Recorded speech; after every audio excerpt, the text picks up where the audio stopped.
Seattle, November. The sky hung low, a damp grey cloth draped over the city. Rain traced slanted lines across the window pane, thin as silver threads, steady and endless, until no one could tell when it began or when it might stop. Tara Wash stood before an empty dining table in the kitchen, listening to the ticking clock. Tick, tock, tick, tock. The second hand sounded louder than the breath of the two others in the house. Neil sat across the table, eyes fixed on his laptop screen. Zinnia, their daughter, hunched over her phone, smiling quietly at someone unseen. Neither looked at Tara nor spoke to her. Tara placed the plate of fried eggs on the table and said softly, "Breakfast is getting cold." No one answered. Zinnia bit into her toast, eyes never leaving her phone. Neil turned a page of his newspaper, the dry crackle slicing through the air like a paper cut. Tara stood there, her hands tightening, then loosening. She didn't know when this began. One morning, they had stopped talking to her. No good mornings, no, "Did you sleep well?" No words at all. Only silence, dense, heavy, like the fog wrapping the city. At first, she thought they were angry. Maybe she had done something wrong. She apologized, asked, and tried to start a conversation, but no one replied. On the third day, she reached out, touched Neil's shoulder. "Please, tell me, what's happening?"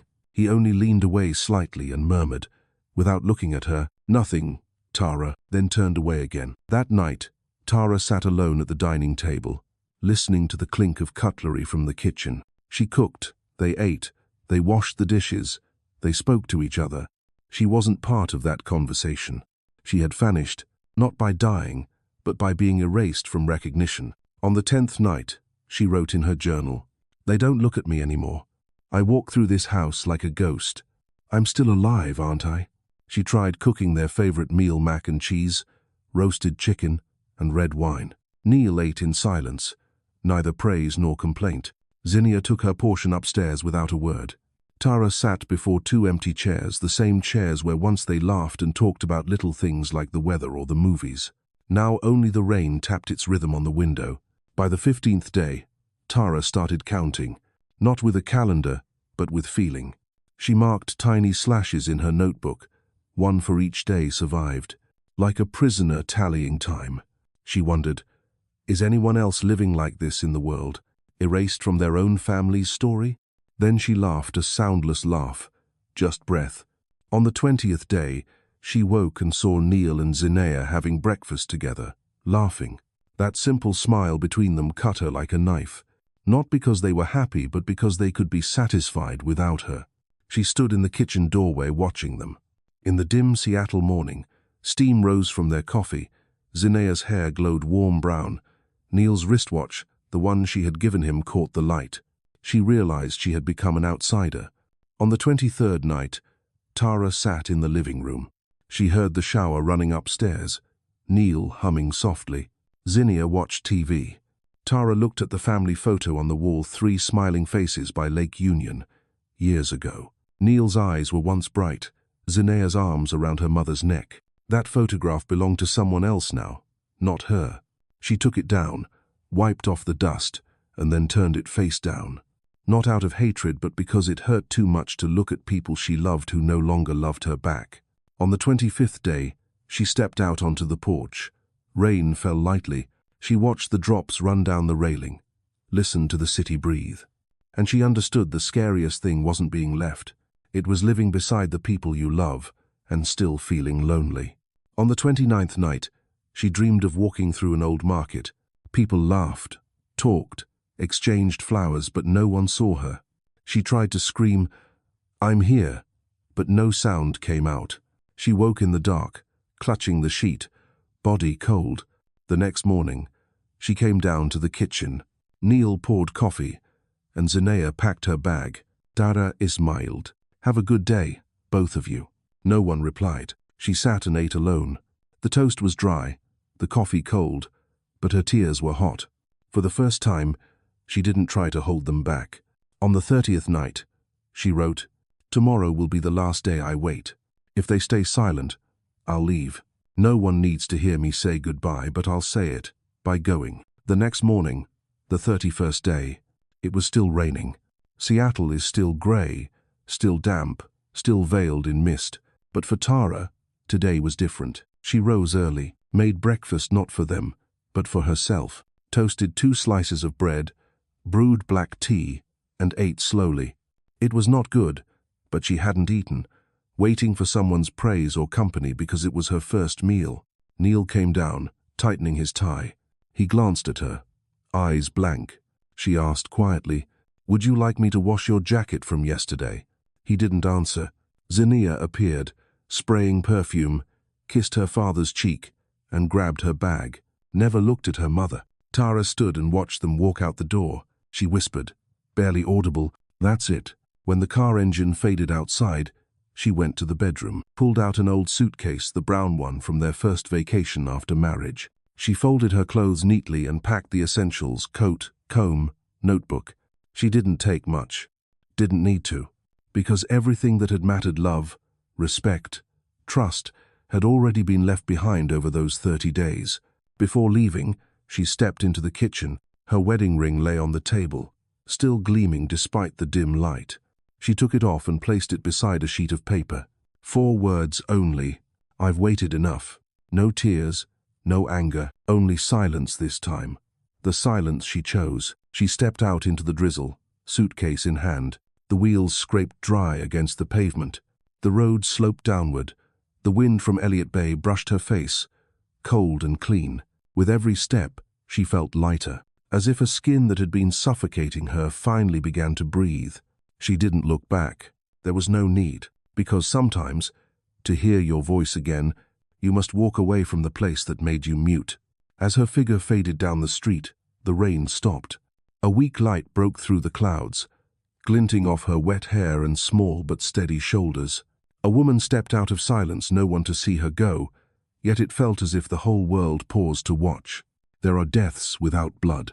There are goodbyes without words.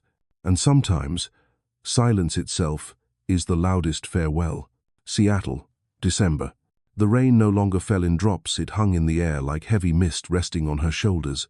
Tara Wash stood before an old building on the corner of Rainier Valley, a 24-hour laundromat. Above it, a row of rooms for rent. Small, cheap, paid by the week. She chose one unit 2B. The room was barely 10 square meters. A single bed, a worn desk, a small window looking out over an alley washed in the red flicker of a neon sign that never slept.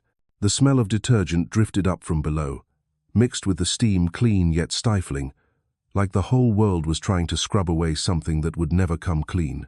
Tara dragged her suitcase in and sat down on the bed. The mattress sagged, no doubt used by hundreds before her. Cold and damp, she lay a hand on the sheet and exhaled slowly.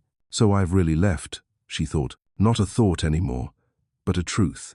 The hum of washing machines rose from downstairs, the steady, mechanical rhythm of a metal heart that never tired. It became the soundtrack of her first night silent, but this silence was her own. The next morning, she walked to the corner store, bought a box of cereal, a cheap bottle of milk, and a plastic spoon. The cashier, an older woman with silver hair and a distracted voice, asked, "Just moved in?" Tara smiled. "Yes, room 2B." The woman nodded. "That place is quiet, but it gets lonely at night." Tara replied softly, "Loneliness and I are old friends." She found a job at a diner 3 blocks away, the Ocean Grill. The owner, Lynn, a Vietnamese woman with a Saigon accent, asked, "Do you have experience?" Tara answered honestly, "Not much, but I can learn." Lynn studied her a moment, eyes kind but firm. "Here, all you need is hard work and honesty." The shift ran from 4 p.m. to midnight. Tara washed dishes, wiped tables, and took out trash. Her hands wrinkled from hot water, her back ached from standing 8 hours straight, but she never complained. Each time she heard the clink of dishes, it echoed like memories back when she cooked and waited for someone to say, "That's delicious." Now, no one was left to cook for, but at least she was living by her own hands. That night, she returned to her room close to 1 a.m. She hung her coat, poured a cup of hot water, and sat by the window looking out the alley. The neon glow from the laundromat bled across the wet pavement, a pink streak stretching far. She opened her notebook and wrote, "Day 1 of being someone new. I'm tired, but free." The washing machines hummed steadily, lulling her to sleep. In her dream, she walked among white shirts fluttering in the wind, all clean, untouched, and none ignoring her. The next morning, she met her landlady, Odalis Kempe, a Cuban woman, dark-skinned and broad-shouldered, her grey hair twisted into a high bun. She wore a maroon wool robe and held a cup of coffee. "You're the new tenant in 2B. Her voice was low, rough-edged. "Yes, that's me." Odalis looked at her for a long moment before saying, "I don't like noisy people. Or quitters. Which one are you?" Tara smiled faintly. "Maybe the quiet kind, but not the quitting kind." Odalis nodded, the corner of her mouth lifting. "Good. Silence can be useful if you use it to listen to yourself." That sentence lingered in Tara's mind all day. Silence is not punishment anymore, but a way to survive. She began to tidy the room each morning, make tea, and open the window even when it was cold. The detergent smell still hung thick, but it no longer bothered her. Whenever she breathed it in, she thought, "This is the scent of beginnings." On the 10th night, she came home from the diner exhausted, her hands trembling. She sank to the floor, back against the wall. Her fingers were cut and dry, but inside, she felt something new, a quiet pride that she'd done something she once thought she couldn't. She turned on the small radio. The host's voice drifted through. "Rain will continue all week, Seattle being Seattle." She chuckled softly. It sounded like reassurance. No matter what we change, the world goes on, rain still falls, and we can begin again. The next day, Odalis knocked on her door. She handed Tara a small bag. "Chicken soup. Made too much." Tara blinked, surprised, then whispered, "Thank you." "Don't thank me. Eat it before it gets cold." Her voice was rough, but her eyes were warm.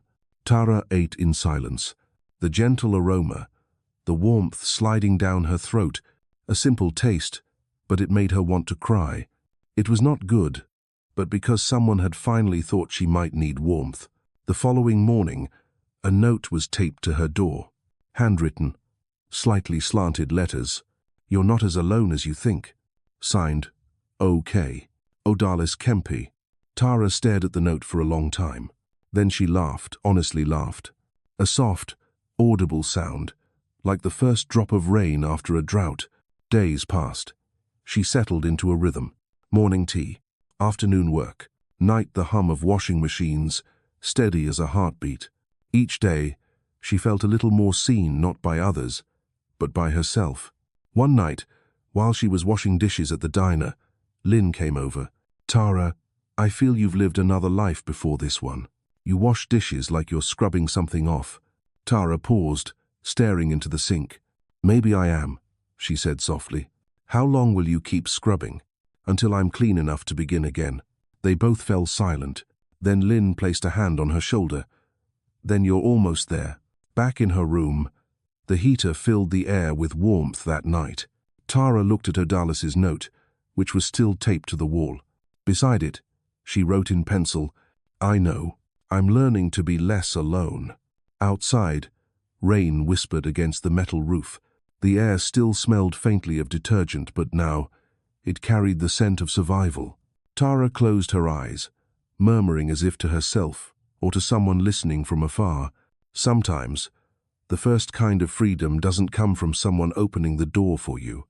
It comes from realizing the door was never locked. 3 years had passed. Seattle still reigned the same, but for Tara Wash, the rain no longer carried gloom. It had become part of the rhythm of the life she had chosen. She now lives in a small house in Snohomish, a quiet suburb about 40 minutes from downtown. A cream-colored wooden home, single-story, with a front yard that she tended every day. There, rows of zinnias bloomed flowers she had grown from seeds, day by day, as if planting herself anew. Tara's mornings always began the same, brewing tea, opening the window, breathing in the cool, damp air of dawn, then stepping barefoot into the garden. The soil was wet, the scent of fresh grass mingling with rain still clinging to the leaves. She knelt, touched each fragile zinnia petal, delicate yet unyielding, still rising through every season of rain. She would have loved these, Tara once thought, because they share her name Zinea. But 3 years had gone by without a word from her daughter. No calls, no messages, no trace of concern. It was as if Tara had truly been erased from her old world, and strangely, it no longer hurt. She made her living at a small cafe in town Thorne's morning. The owner, Liv Thorne, a red-haired woman a few years younger, cheerful and quick to laugh, called Tara Sunny because she always opened the cafe first, even when the sky was still grey. Each morning, Tara stood behind the counter, brewing coffee, wiping tables, listening to soft jazz drift through the radio. The regulars, construction workers, teachers, retirees, knew her face. "Morning, Tara," they'd call. She smiled back. "Morning, guys." No one here knew her past. No one knew she had once been so ignored by her family that she had to walk away. And that anonymity felt light, as if, at last, she was allowed to be someone new, without any titles or expectations to carry. In the afternoons, Tara went home early to water her plants. The late sun slipped through the fence, glinting in her hair. The town murmured the hum of distant cars, the chatter of sparrows, the splash of water from her hose. Each time she lifted it, she thought of her old life and smiled, without bitterness. While clearing the soil one afternoon, she found a small iron ring buried beneath. Perhaps dropped by someone long ago, she brushed it clean, set it on her table, and wrote in her journal, "Not everything buried is dead. Sometimes, it's just waiting for someone brave enough to dig it up." She kept the ring as a reminder she, too, had been buried once, and she had dug herself free. On Sunday evenings, she attended the church in town, not for faith, but for the choir. The women's voices rose and fell together, rich and warm. She stood in the third row. No one knew her name, but each time she sang, she felt heard again, through music. Once, Liv asked her, "Tara, why don't you ever talk about your family?" She answered, "Because they're not mine anymore, but I still hope they're at peace." Liv didn't ask again. Sometimes, silence is the only way to honor what's gone. One April morning, Tara was watering the zinnias when a letter arrived. Inside was a handwritten note. "I'm leaving you this house because you deserve to stay." Signed, Odalis Kempe. Odalis was gone. She had no family, and somehow, she had left Tara a small sum and ownership of the Snohomish home. Tara sat in the garden, the letter trembling in her hands, tears falling softly, not from grief but from the knowledge that someone had once truly seen her and believed she was worth keeping alive. She whispered, "She was the first to tell me silence isn't the end." And she was right. That afternoon, she planted another row of zinnias beside the old ones. On each pot, she wrote a name, Odalis, and she murmured, "Thank you for giving me roots." Summer came. Sunlight poured through her windows, the air fragrant with blooms. Tara's life was steady now, quiet, whole, peaceful in a way only those who've walked through hell can understand. Mornings tea and the radio, noon work at the cafe, evenings watering flowers, nights reading or writing in the small notebook by her bed. Her journal no longer held sorrow, only gentle lines. Today was beautiful. I smiled when I heard children laughing outside. I'm genuinely okay now. One afternoon, as Tara wiped down the cafe counter, Liv handed her a cup of coffee. "You look happier these days," Liv said.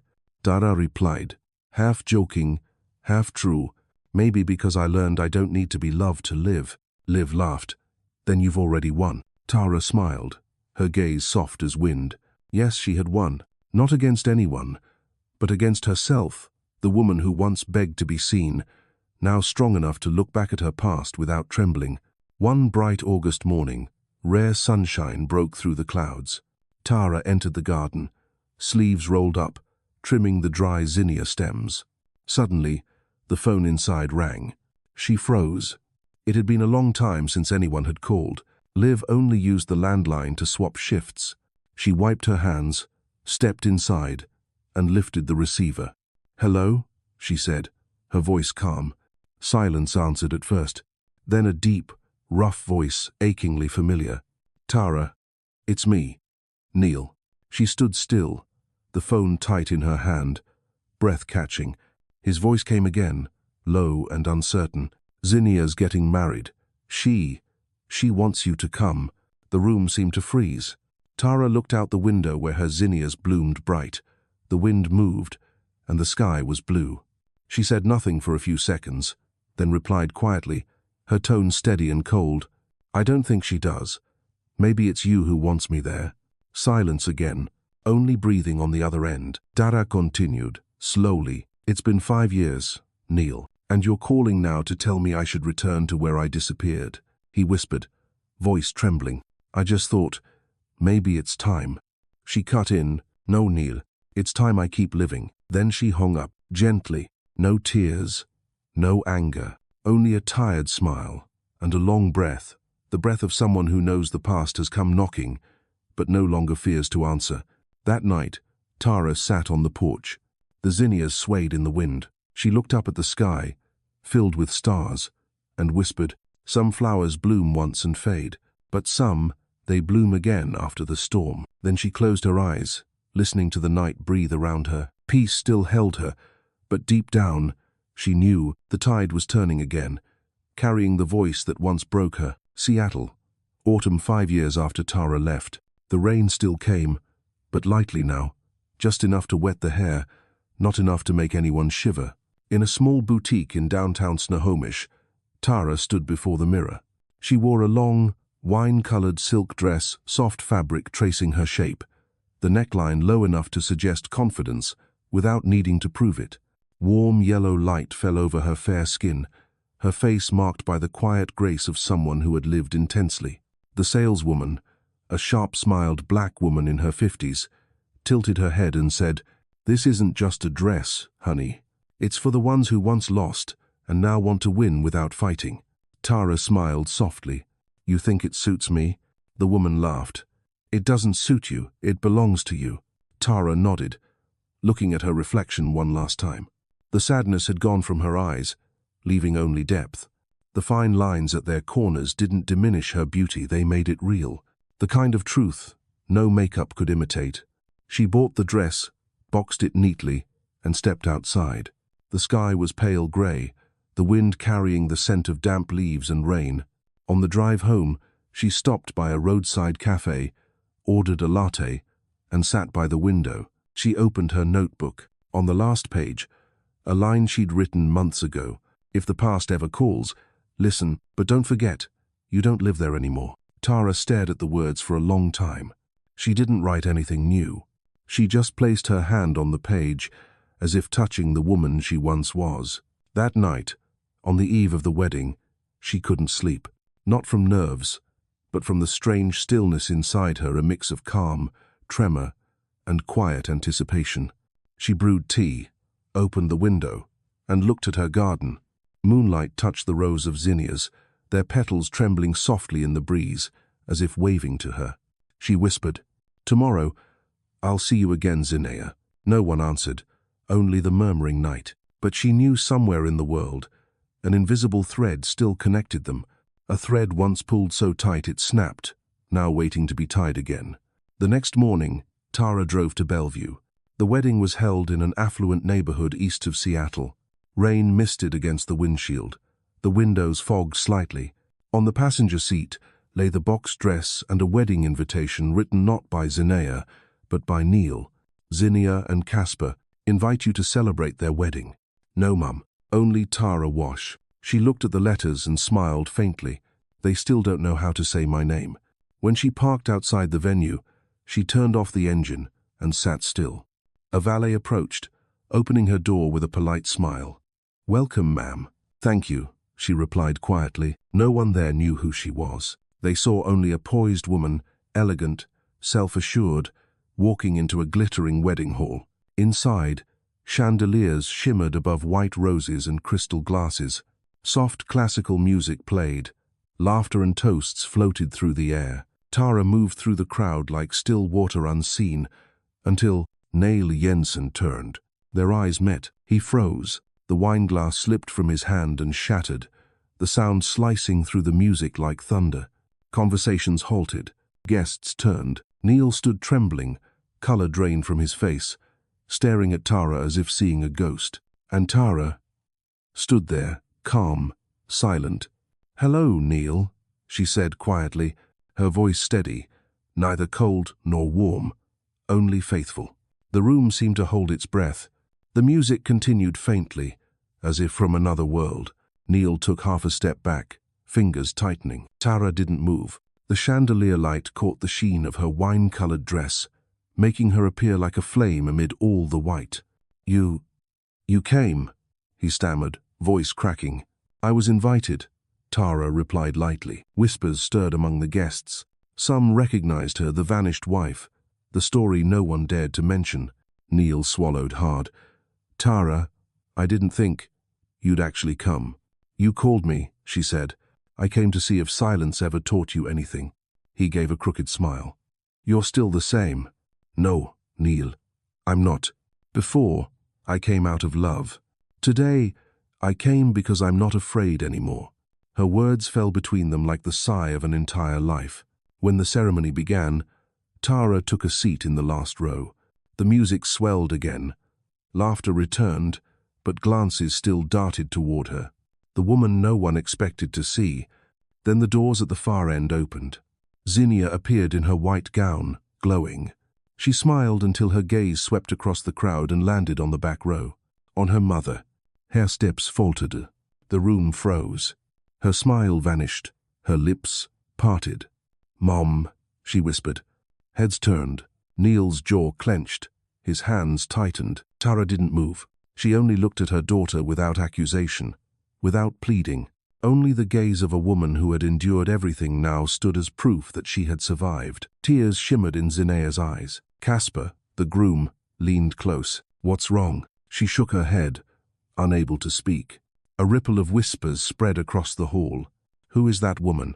Her mother, the one who disappeared. Tara's hands rested on her lap, fingers laced not trembling, just firm. She knew silence would break again tonight, but this time she would choose how it shattered. The officiant hesitated. "Shall we continue?" Zinnia took one last look at her mother, inhaled deeply, and walked forward. The music played on, though no one seemed to listen truly. A strange quiet filled the room, a tension that felt like revelation. Tara sat straight, eyes closed for a moment, listening to the vows and the applause. No bitterness remained, only the quiet truth. At last, the past was present too. When the ceremony ended and guests began to leave, Tara rose and walked toward the door. Behind her, Neil's voice came softly. "Tara, wait." She turned. He stood a few steps away, eyes uncertain. "Thank you for coming," he said. "I didn't come for you," she replied gently, and turned to go. He opened his mouth as if to say more, but didn't. She was already walking away, leaving him and everything that had been them behind. Inside the glittering hall, shards of glass still glinted on the floor, a wine stain dark as an ending. Sometimes, just by showing up, you can make the whole world silent. After the wedding, the hall was alive with laughter, chatter, and the clinking of glasses.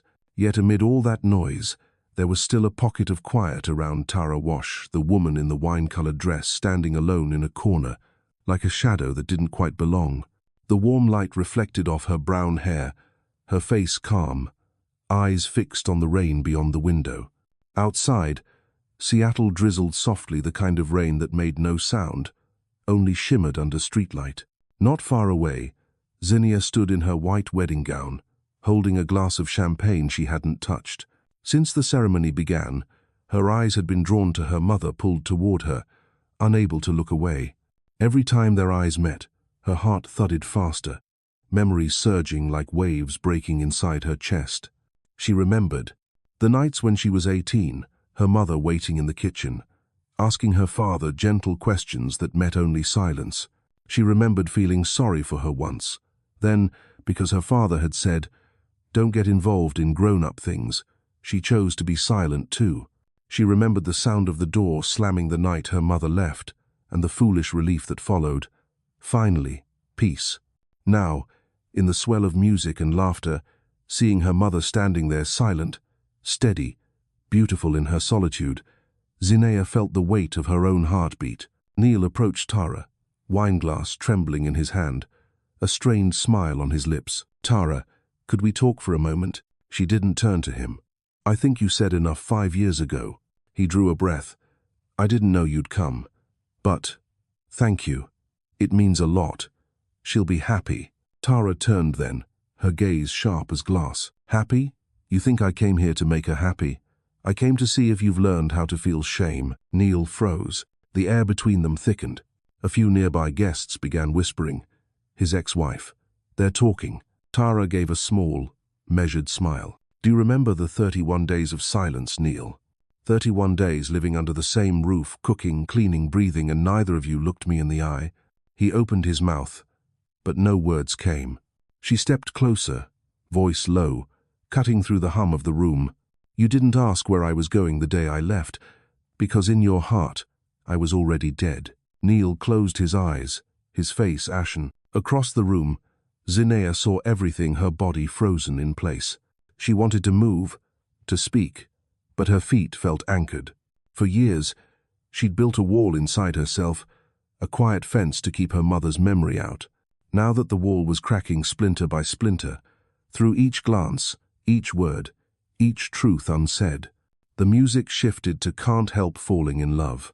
Guests filled the dance floor. Casper, the groom, smiled and held out his hand. "You okay?" Zinea forced a smile, placed her hand in his, and stepped into the light. But as the spotlight fell, her gaze swept the room and found her mother again.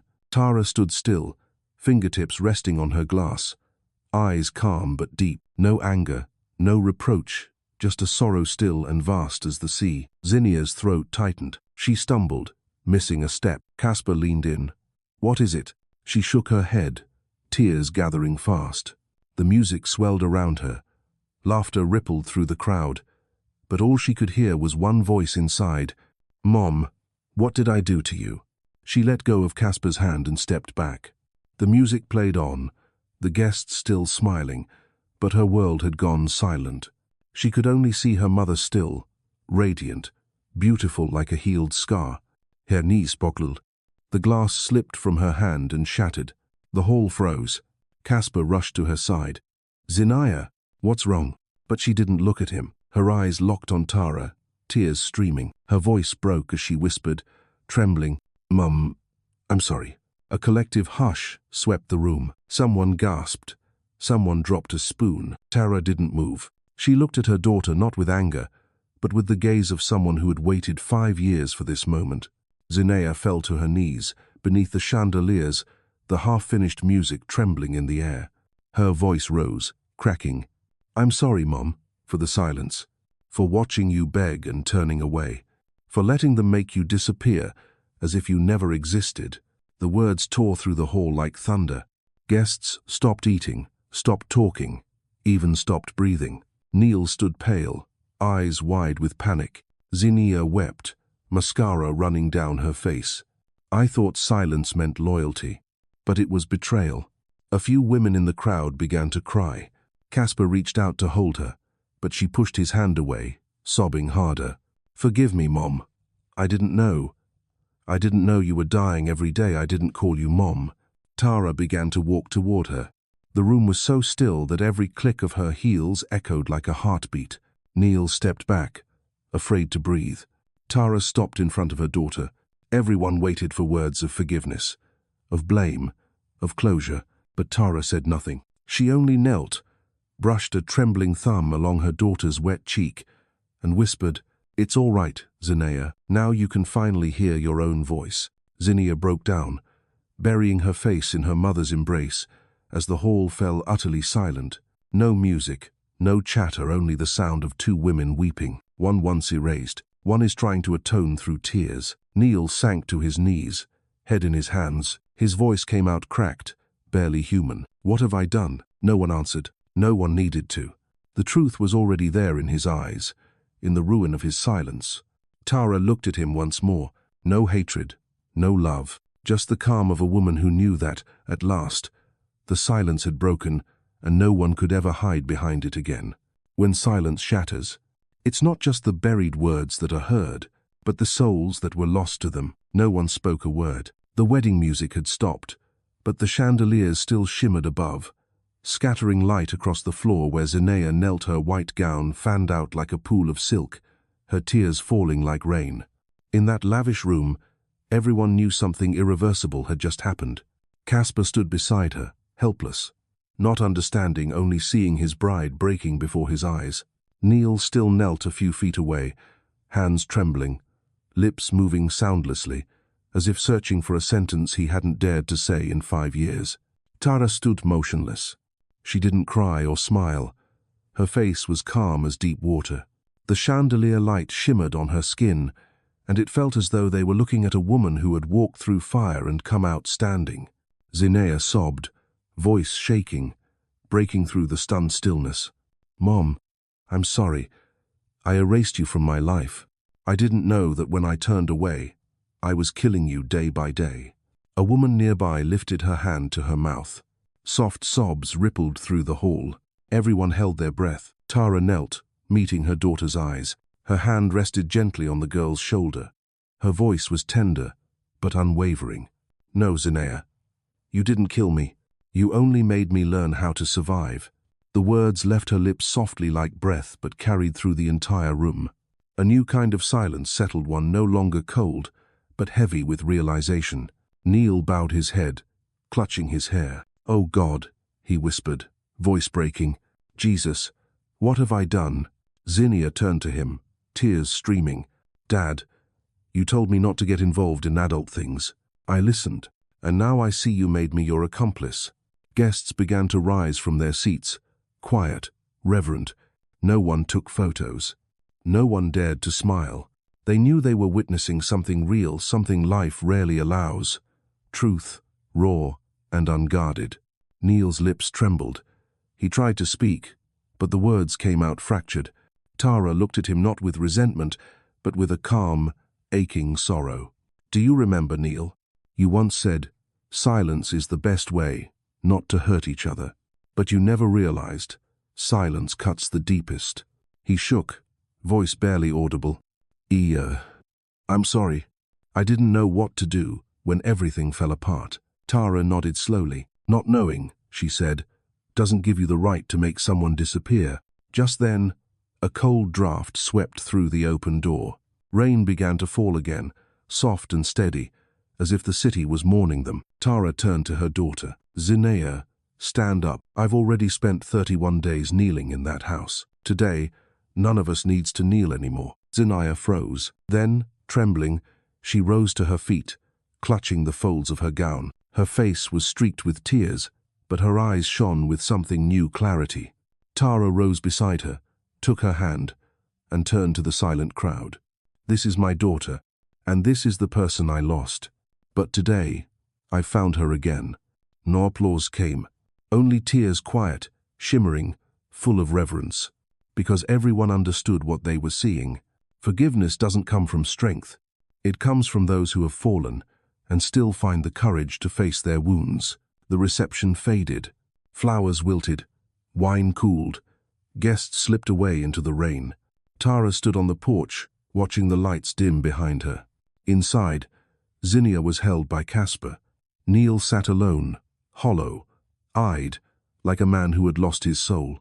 Tara pulled on her coat, ready to leave. As she stepped down the stairs, a hoarse voice called from behind. "Tara." She stopped. Neil came forward, rain soaking through his shirt, his eyes pleading. "Please, just a minute." She turned toward him. The yellow light glinted off her rain-speckled hair like bits of glass. "You don't need to ask me for anything," she said softly. "Forgiveness isn't something that happens in a minute." He lowered his head, voice shaking. "I was wrong. I thought silence meant peace, that it would stop the fighting and pain. But it only killed everything."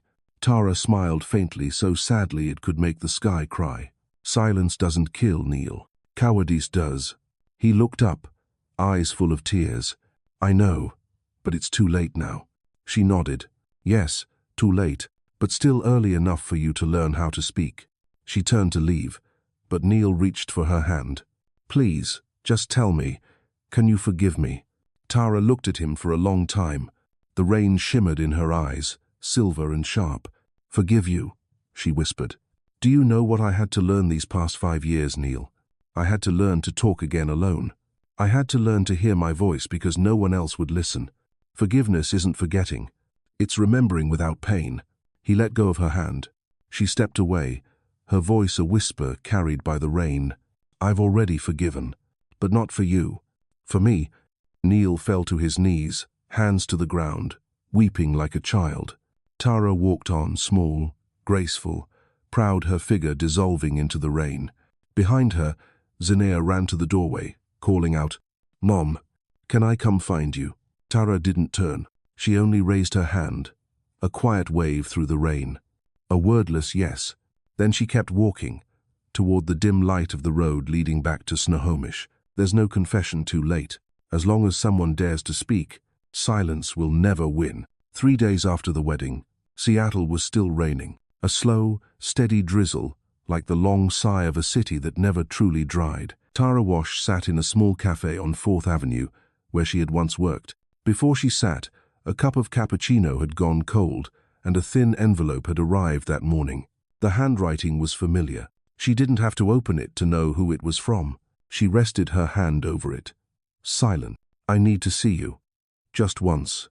She read the words in her mind, then looked up through the rain-streaked window. Outside, people moved beneath umbrellas, cars rolled by, and the rain fell on the asphalt with the sound of time tapping on old stories. She didn't want to go, but a part of her knew some endings required words, not silence. That afternoon, she drove north to the old house, the one where she had lived, been forgotten, and walked away in the rain. It looked different now. New fence, new roof, a neatly trimmed yard. But it still carried the same scent of the past, cold, quiet, and bruised to her.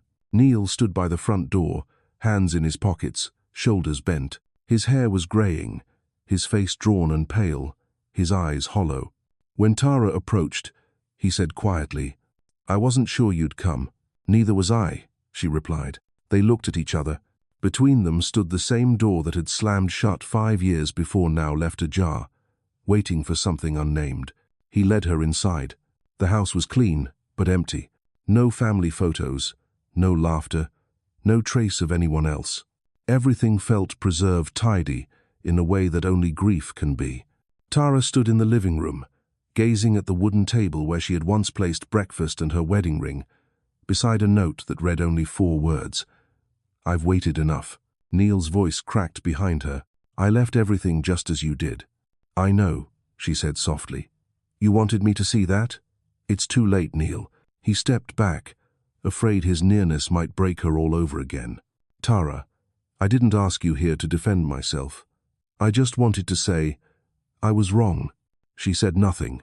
The rain outside grew louder, drumming against the glass like a heartbeat long suppressed. Neil's eyes blurred. I never knew silence could kill. When you left, I thought you'd come back like all the times you forgave me. But year after year, I realized it was me who was dying. Tara turned to face him. I don't want to hear you say you're in pain. You hurt because you lost me, not because of what you did. You're not sorry for my suffering, Neil. You're sorry for your loneliness. He flinched. The words struck deep.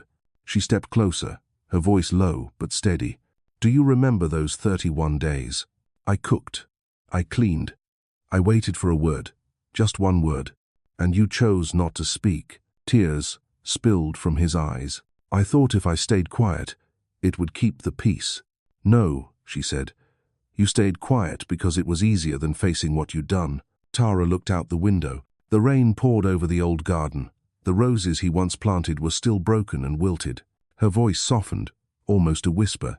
You know what was worse, Neil? That I still loved you through all 31 days of that silence. Loved you even when I'd been erased. He broke, unable to answer. The house fell utterly still, no ticking clock. Traffic outside, rain, and 2 bare souls. Minutes passed. Only breath and rainfall filled the air. Neil sank into a chair, hands clenched, staring at the floor. I wish I could go back, he whispered. I wish I'd stopped you the day you walked out. Tara sat across from him, voice calm, almost cold. But you didn't, because at that moment, I wasn't someone worth keeping in your eyes. He looked up, eyes desperate. I was wrong, Tara. I lost you. I lost our daughter. I lost myself. No, she said gently but firmly. You didn't lose me. You just helped me find myself. And the painful truth is I didn't need you to do it. He cried quietly, shoulders shaking. A man who once believed himself strong is now crumbling before her. Tara watched without anger, without pity, only a strange, quiet peace. She knew this was the moment to let go completely. She stood, walked to him, and said softly, "You once killed me with silence. Now you're living in it.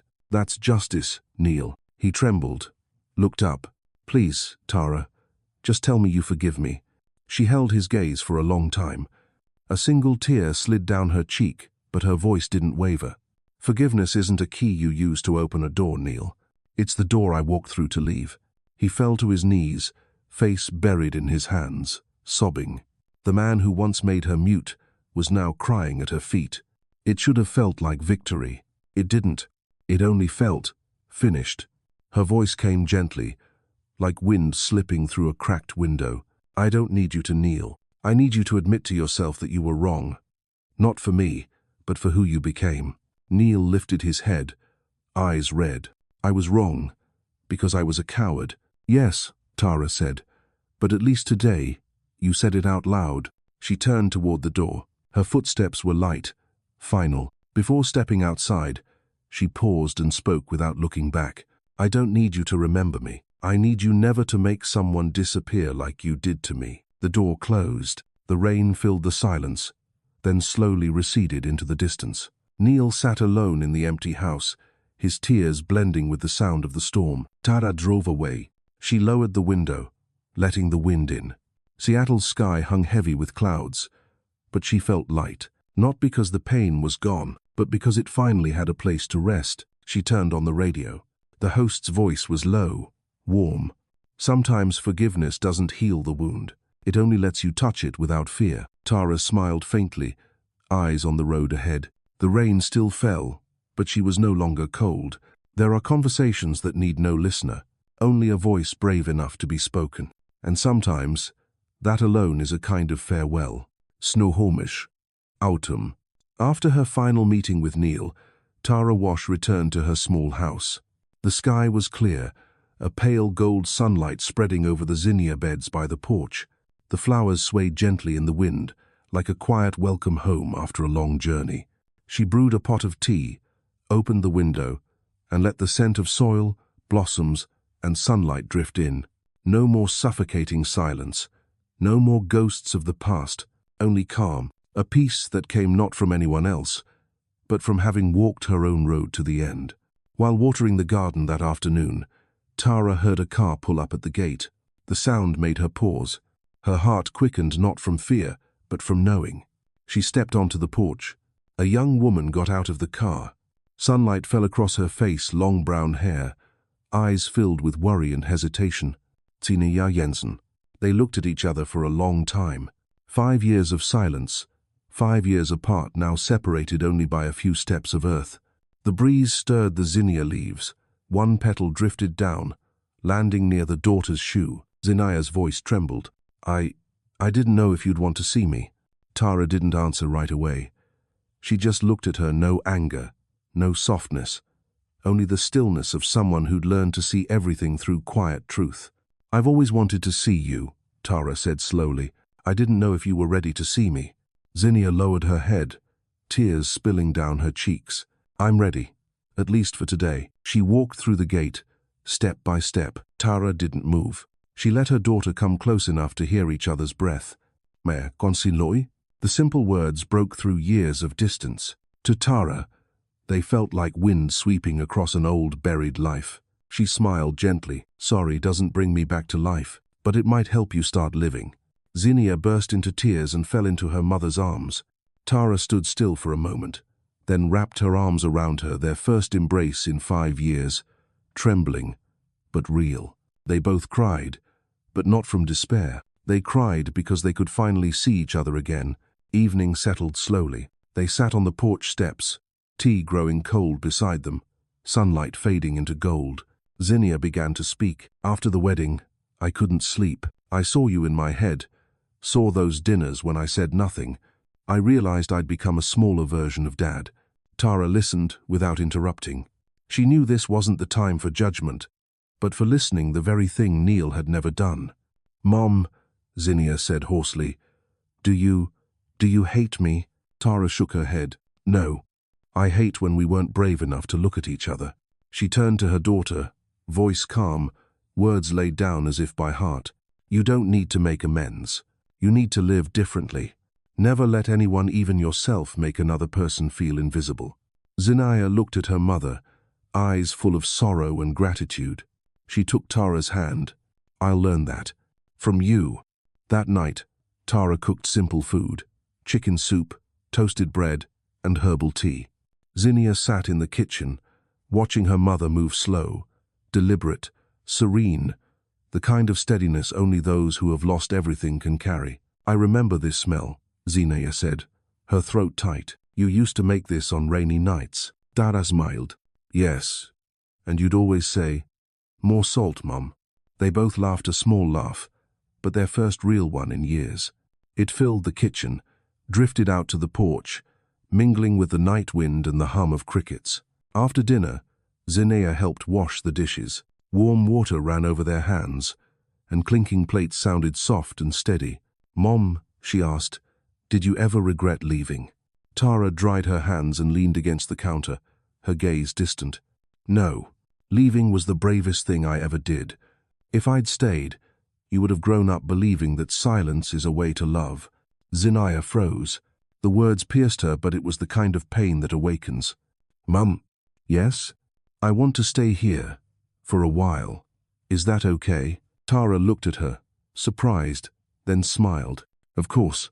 As long as you remember this is a place to rest, not to hide."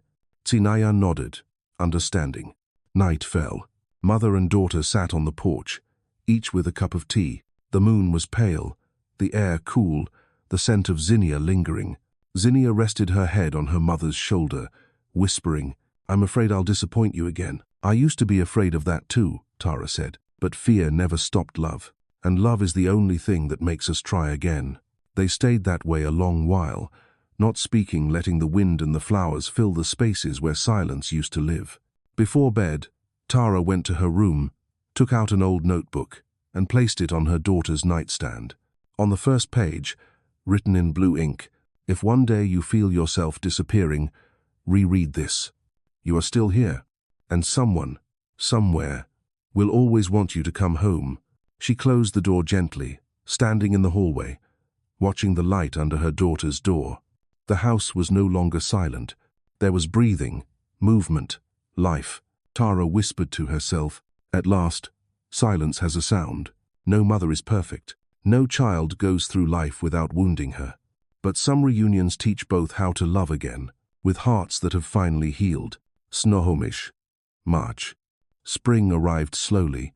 The long Seattle rains had finally eased, leaving the sky clearer, a faint sunlight slipping through the gray clouds. Along the fence, the zinnias were beginning to bloom.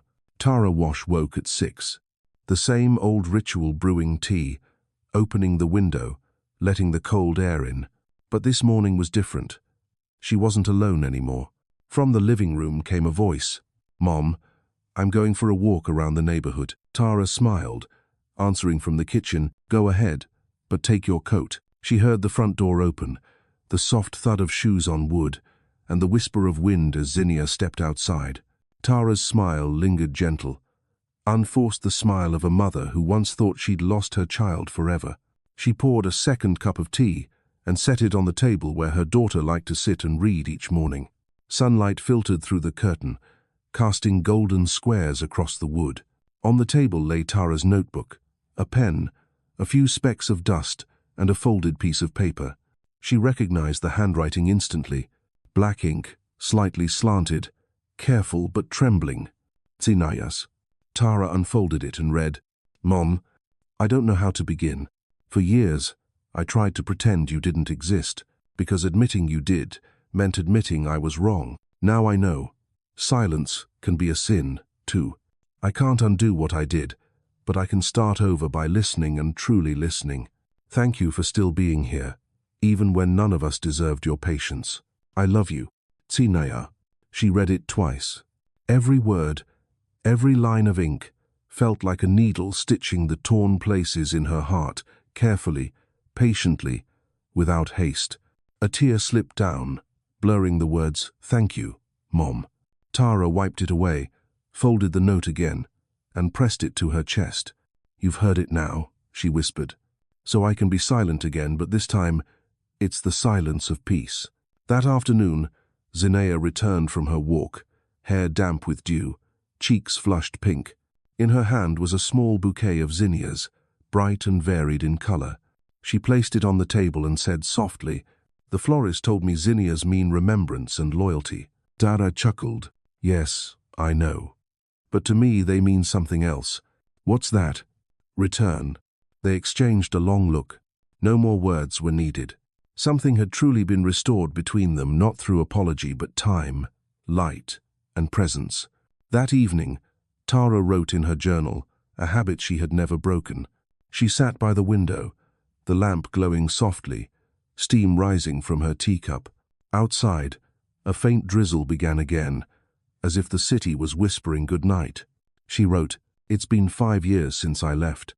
I once thought forgiveness was something you give to others, but now I understand it's a gift you give yourself." She paused, looking out the window. Zinnia sat on the porch steps, typing on her laptop, earbuds in, humming along to some song. The light from the house touched her face, calm and tender. The sight warmed Tara's heart, like a candle lit quietly in winter. One day, Zinaya said, "Mum, I want to write a book." "A book about what?" "About you." "Why me?" "Because some stories never get told, and I don't want the world to forget you existed." Tara smiled faintly. "If you really write it, remember this.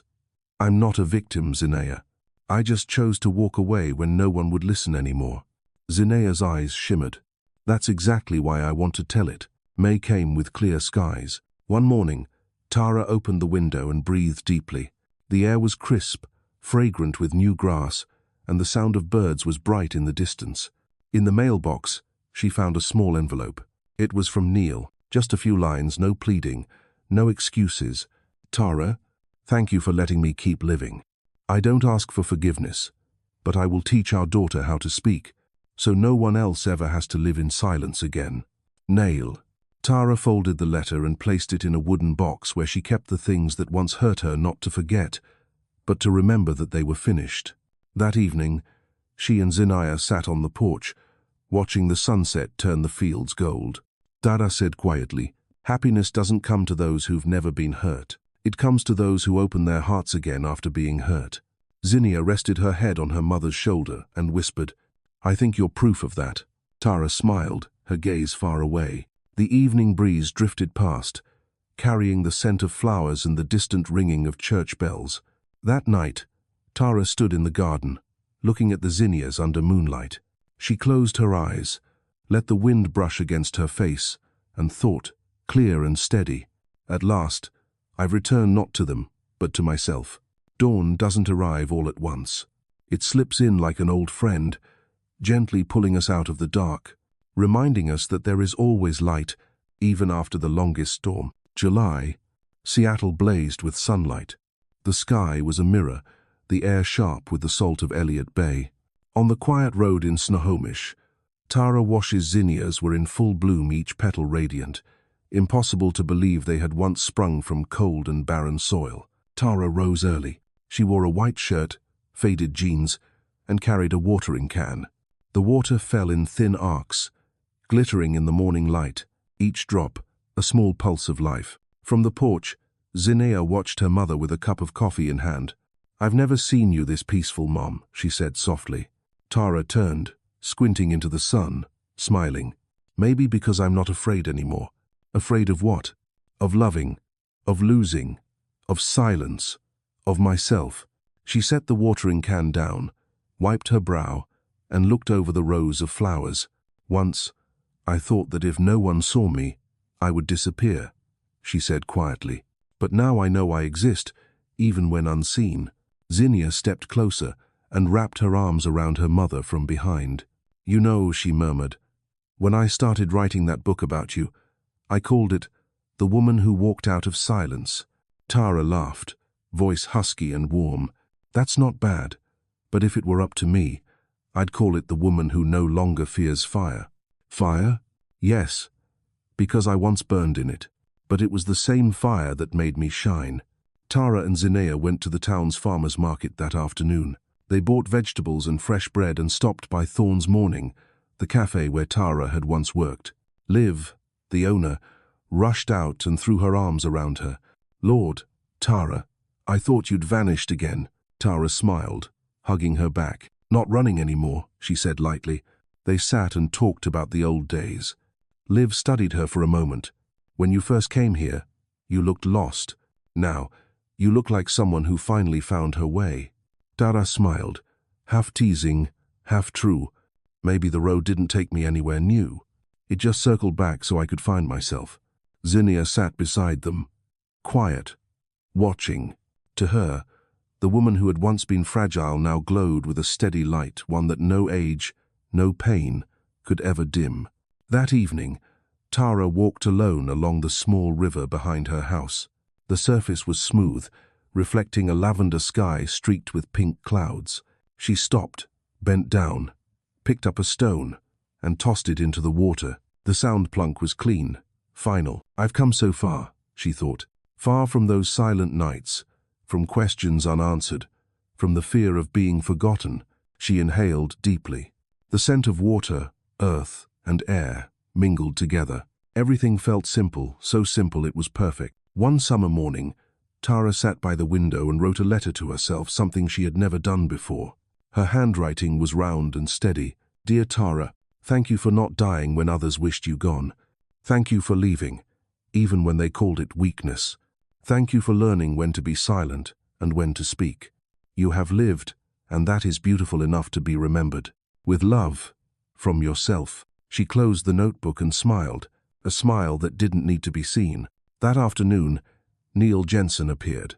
Without warning, he stood by the fence, a bouquet of zinnias in his hands. When Tara came out, they looked at each other, no anger, no ache, just quiet recognition. "I won't come in," Neil said softly. "I only wanted to leave these." "Zinnias?" "Yes." She said, "The flower carries her name. I thought you should have them." Tara smiled. Her eyes were calm, dry, peaceful. "I've been keeping them, Neil. Not in my hands, but in my memory." He nodded. A brief silence. Then his voice trembled. "I won't apologize anymore. I finally understand sometimes the only way to give back is to change." She nodded gently. "And you're doing that." Neil set the bouquet down and turned to leave. Tara watched him go, her heart unburdened. Some people leave behind pain, some closure. By late afternoon, the sun broke through the clouds. Tara watered the zinnias again, the light turning her hair copper and her skin gold. Droplets shimmered in the air, like scattered diamonds. She looked up at the sky, breathing deeply. Her own voice echoed in her mind, slow, firm, clear. "I walked through fire, and I am still whole." That night, she lit a candle and placed it beside an old photo, the three smiling by the lake long ago. Now, looking at it, she didn't feel pain, only gratitude, because it was from those who silenced her that she had learned how to hear her own voice. She wrote the final line in her journal: "I no longer fear fire, because I know even when it burns, it warms the ground. And from that warmth, flowers grow."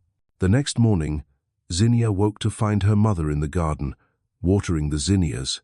She lifted her camera and snapped a photo, the sunlight, the hair, the flowers blazing in bloom, and posted it online with the caption, "This is the woman who taught me that peace isn't the absence of pain. It's learning how to bloom, even from your scars. One day, we must learn to leave our own fire, not to forget it, but to understand we have truly lived and are still strong enough to love again."